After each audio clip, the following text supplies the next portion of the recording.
Vamos falar de REITs de papéis ou REITs de hipoteca? Sei que muito investidor acaba me perguntando, mas por que vocês não falam tanto dos REITs de hipoteca? E hoje vocês vão entender aqui porque é um setor que a gente busca ali avisar muito o investidor para não comprar gato por lebre.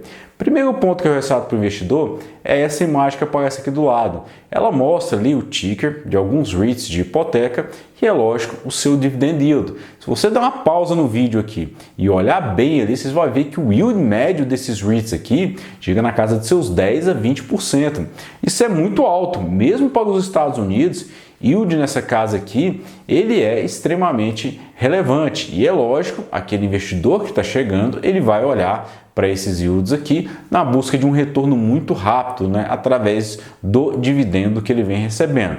Temos que lembrar que o nosso canal aqui nós nos destinamos a falar de uma renda em dólar, mas uma renda com segurança. Afinal de contas, não adianta você buscar uma renda expondo o seu dinheiro ali a qualquer risco, né? Quando nós falamos dos REITs de hipoteca, nós temos que explicar primeiro como que esses REITs funcionam.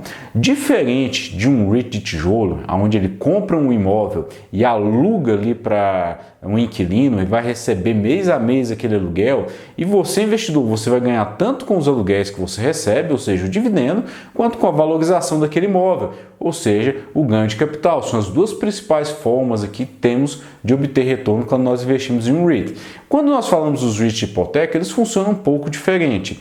Basicamente, os REITs de hipoteca eles funcionam, né, ou os M-REITs, eles funcionam emprestando dinheiro para as pessoas que vão ali comprar suas hipotecas, ou investindo em títulos que estão lastreados ali nessas hipotecas. A pessoa compra sua casa ali e vai pagando mês a mês ali o REIT, no caso, né, ou o título ali, e você vai receber os seus dividendos. E como que esse REIT ele vai captar recursos, né? Afinal de contas, se ele empresta o dinheiro para alguém, ele precisa buscar em algum lugar. Ele vai buscar de duas principais formas. Uma, através de empréstimos, outra, através dos investidores, que é você, quando vai lá e investe nas ações desse tipo de REIT aqui. Naturalmente, quando aquela pessoa paga a sua hipoteca, parte daquele dividendo vai ser repassada, daquele lucro ali, vai ser repassado para você. Só que nós temos que lembrar que um REIT de hipoteca, ele vai conseguir captar dinheiro como? Ele vai no mercado, capta um dinheiro a curto prazo, através do pagamento de dividendos ou empréstimo, geralmente ele na média de 1 a 2 anos, ou seja, ele pega uma taxa de juros X e empresta uma taxa de juros X mais 1 ou X mais 2%. Ele vai ganhar com essa diferença, aonde o que ele pegou e o que ele emprestou. Só que nós temos que lembrar que quando nós fazemos uma hipoteca, a média ali são seus 30 anos de pagamento de uma hipoteca, ou seja, o REIT ele vai ficar ali com aquele dinheiro ali empatado durante um tempo muito grande, enquanto ele tem que pagar de uma forma mais rápida os empréstimos que ele veio fazendo ali ao longo do tempo. E aqui surgem dois problemas. O primeiro deles, quando a taxa de juros de uma hipoteca sobe, naturalmente as pessoas vão parar de adquirir hipotecas, né? Que foi o que aconteceu. Taxa de juros sobe, taxa das hipotecas sobe, o mercado dá uma desaquecida e o REIT ele não consegue mais ganhar em volume. E aquela diferença que ele tinha ali, ela vai ficando cada vez mais comprimida. E o outro ponto, quando a taxa de juros cai, naturalmente as pessoas que tinham hipotecas caras, elas vão refinanciar suas hipotecas a uma taxa de juros mais baixa que elas possuem agora no mercado. Então, basicamente, o maior problema desse tipo de REIT aqui é uma volatilidade muito grande na taxa das hipotecas. Se a taxa de hipoteca sobe em uma velocidade muito rápida ou cai fortemente, naturalmente ali o REIT vai acabar sofrendo, né? E acaba às vezes nem obtendo lucro ali das suas operações. E isso aconteceu agora no ano de 2020, depois da pandemia. Nós vimos claramente como as taxas das hipotecas nos Estados Unidos, né, elas bateram suas mínimas ali em 2021, chegando a 2,65%.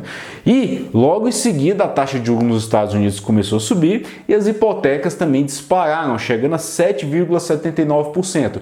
Isso aumenta muito o custo de capital para quem está financiando aquelas hipotecas.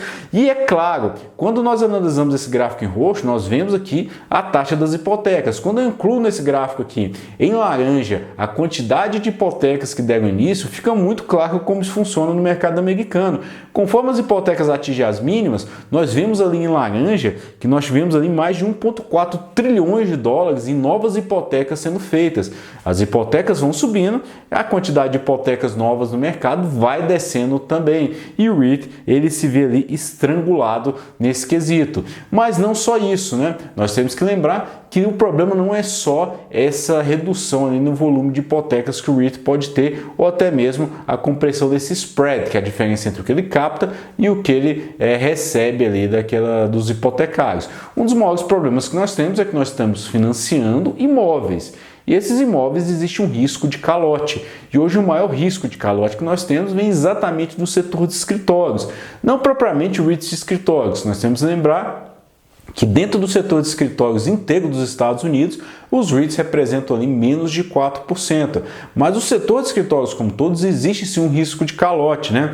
Nós vemos ali a Moody's, por exemplo, falando que em 2024 nós vamos ter um recorde de refinanciamento de hipotecas, principalmente no setor comercial, no setor de escritórios. O problema disso é que existem ali escritórios que fizeram suas hipotecas, as hipotecas uma taxa de juros elevada, que elas começam a vencer agora em 2024, mas o valor desses imóveis vem caindo. Por quê? Nós temos o problema ainda do trabalho em casa, né? As pessoas ainda não voltaram para o escritório, principalmente dentro dos Estados Unidos. Os Estados Unidos ainda tem uma das menores demandas ainda por escritórios. Em média, ali, a taxa de vacância girando na casa de 20% a 30%. Né?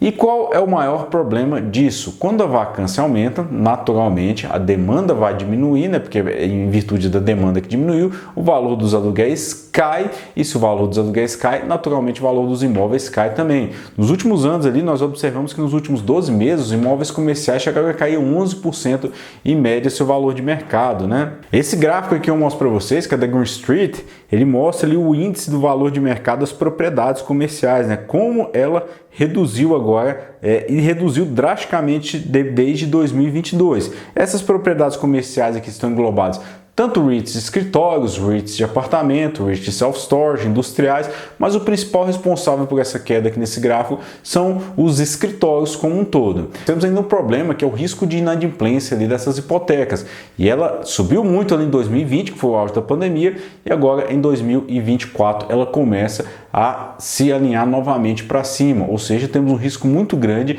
de hipotecas não sendo pagas. Se essas hipotecas não são pagas, naturalmente não existe dividendo para o investidor receber ali. A imagem, por exemplo, aqui da FDI Intelligence, ela mostra que hoje o maior risco que a gente tem ali de inadimplência, né, das hipotecas dos Estados Unidos, principalmente o setor de escritório, vem de regiões ali como São Francisco, né, que passa de Califórnia como um todo. Existe uma migração muito grande de empresas saindo de São Francisco em outras direções. Washington, Nova York, né, mas fica muito claro aqui que São Francisco, por exemplo, 64% das hipotecas ali do setor de escritório, existe sim um risco de delinquência, ou seja, inadimplência dessas hipotecas. Novamente para aquela crise do subprime. Se nós temos hipotecas ali, você tem um prédio que ele vale 50 mil e sua hipoteca está valendo 70 mil, é melhor você deixar executar, né?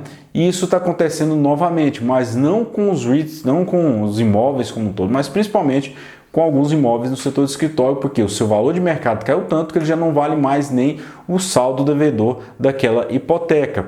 E quem vem mais ajudando nesse quesito aqui, né, nesses títulos lastreados em hipoteca, é o Federal Reserve, né? O Federal Reserve hoje ele é o maior detentor de títulos lastreados em hipoteca. Isso aconteceu desde a crise do subprime. Esse gráfico que aparece para vocês, ele é desde 2008 mostrando o montante que o Federal Reserve tem de hipotecas dentro do seu balanço, né? Se a gente observar, até 2008 não tinha nada, né? Subiu muito, por quê? Para aumentar a liquidez do mercado, novamente em 2020, para evitar um contágio da economia ali, principalmente das hipotecas residenciais que deixaram de ser pagas naquele momento que as pessoas pararam de trabalhar, o Federal Reserve entrou com liquidez no mercado, mas novamente, né, chegando ali ao auge de 2022 a quase 3 trilhões de dólares em títulos lastreados em hipoteca dentro do balanço do Federal Reserve, né? Ou seja, o maior detentor de hipotecas do mundo hoje é o próprio Banco Central americano. E isso é um risco, né, para os investidores, porque o Federal Reserve não é o negócio principal dele, ele precisa reduzir isso aqui. Só que se ele não reduz isso aqui ao longo do tempo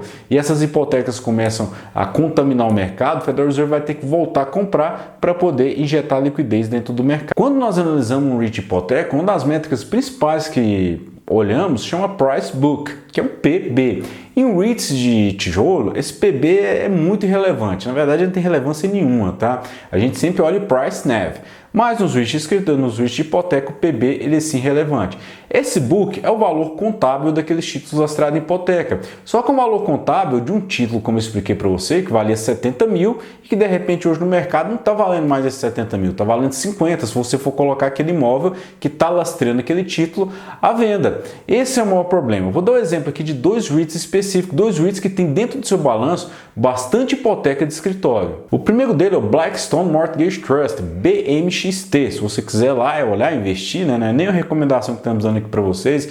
Quando nós olhamos o balanço dele, nós vemos que existe 27% do seu balanço é formado por escritórios, outro 26% ali por multifamily, apartamentos. Ou seja, grande parte do seu balanço é sim formado por escritório. Mas desde 2008 ele já perdeu 93% do seu valor de mercado. E certamente o que mais atrai os investidores é pelo fato do yield. Se você olhar na gráfico, a gente vê que o yield médio dele girou ali na casa dos seus 8,27% e agora continua a subir. E sobe exatamente porque a cotação desce em virtude do seu balanço recheado de hipotecas de escritório com risco muito alto de inadimplência. Outro item aqui é o Apollo Commercial, né? Quando nós olhamos aqui a imagem, fica bem claro, né, que uma parte considerável ali, 19% das suas hipotecas são formadas pelo escritório, a maior parte é hotel, né, 24%. O hotel tem um risco, eu diria que até durante a pandemia ali, mais elevado do que os próprios escritórios.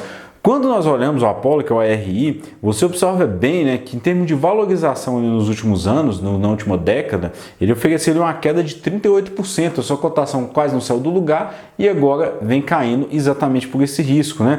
E de novo, risco de corte de dividendos. E o Apollo Comercial, de novo, um yield médio de 11% na última década. O mercado sempre olha esse yield aqui, porque, novamente, quem determina yield não é o investidor, nem é o REIT, é o mercado. Afinal de contas, se a cotação sobe, o yield desce, não é verdade? E o yield só sobe e a cotação só desce porque existe um risco muito alto de inadimplência nessas hipotecas e devia ter um corte nos dividendos. Fato é que eu trago aqui para vocês, a última imagem, né? Essa aqui que fala sobre o yield e o crescimento de dividendo desses REITs. Lembra na primeira imagem do vídeo que eu mostrei o yield muito alto da maioria desses REITs de hipoteca? Quando nós olhamos aqui o yield e o crescimento médio dos dividendos aqui nos últimos 5 anos, nós vemos que a grande maioria, para não falar maioria esmagadora, vem com corte sistemático nos seus dividendos. Ou seja, não adianta você investir em um REIT que ele vai te oferecer na atualidade um yield elevado, mas que no longo prazo ele vai cortar os seus dividendos e o seu valor de mercado vai cair. Você vai perder nas duas pontas, a sua renda vai diminuir e também o seu valor também ali de mercado vai cair. E por que nós não falamos tanto nesses REITs aqui? Se você entendeu bem esse vídeo, você compreendeu a dificuldade de analisar o balanço desses REITs, porque haveríamos aqui de analisar quais são as hipotecas e o valor de mercado dos imóveis que estão sendo ali lastreados nessas hipotecas, o que eu digo para vocês que é uma tarefa quase impossível. E aí, meu amigo, passa a ser quase que um jogo, né? Você passa a não ser mais um investidor, você passa a apostar, você está entrando num barco que você não sabe direito nem para onde ele vai. Por isso que, pessoalmente, eu prefiro os REITs de tijolos e que mantêm um crescimento consistente e forte no longo prazo. Essa é a receita para aquele investidor que está começando aqui a investir em REITs. E você gostou? Tem algum REIT de hipoteca na sua carteira aí só por causa de yield? Deixa aqui no comentário. Um abraço e até a próxima.